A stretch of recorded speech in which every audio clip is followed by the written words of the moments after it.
No. I wanted to talk to you about some of the non-monologue and non-soliloquy stuff about the play too.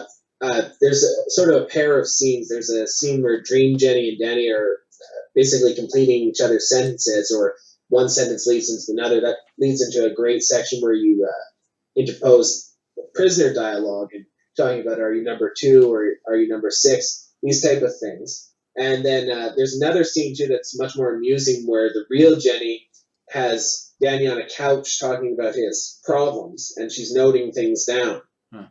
Which is a sort of a preview to this unalterable animal, which with the psychologist. But and that wasn't planned. I didn't know which play I was going to do next. But well, I mean, I try to do a lot of things. I mean, one thing you haven't mentioned yet is Groucho Marx. The image of Groucho, or the sort of vaudeville type approach to this play, which starts off with some of the Groucho Marx quotes. And Groucho Marx is probably the closest thing to a 20th century equivalent, quote-wise, to Oscar Wilde. He's probably you can't go wrong with a Groucho Marx quote, just like you can't go wrong with an Oscar Wilde quote. One of these days I'm going to have to do a play with, and I'm going to write that down. I'm going to do a play with some Oscar Wilde quotes. I'm just going to write that down.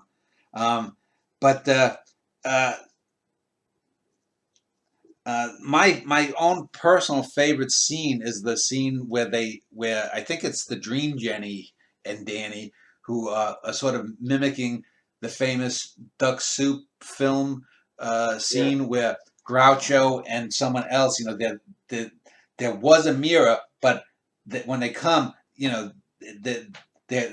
they're mimicking each other's speech and things, and finally Danny tricks I think it's Dream Jenny into giving herself away.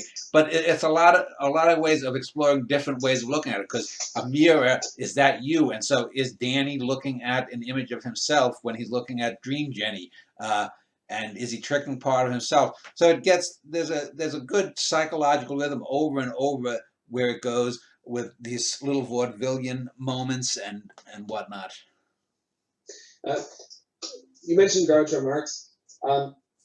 I remember reading an essay from you where you're talking about how none of the Marx brothers could compete with Groucho. He basically was the Marx brothers. Yeah.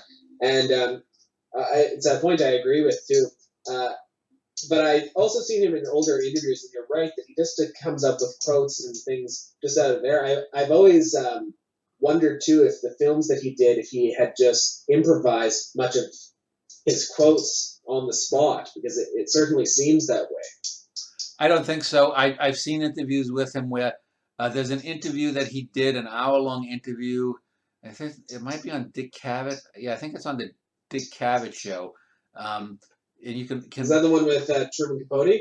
No, it's just that Groucho for now. Oh, is it Groucho? No, it's actually William F. Buckley, I believe. It's either Buckley or Dick Cavett, but he basically says for like the films, they would rehearse and rehearse, but it gets to a point where it seems like it's off the cuff because they've rehearsed it to be that way. That's not to say, though, he was great with spontaneous quotes. When he did his game show, which was a half hour long, You Bet Your Life, they'd actually tape an hour or so because they could never get it down, and so they would then edit it down into the half hour form.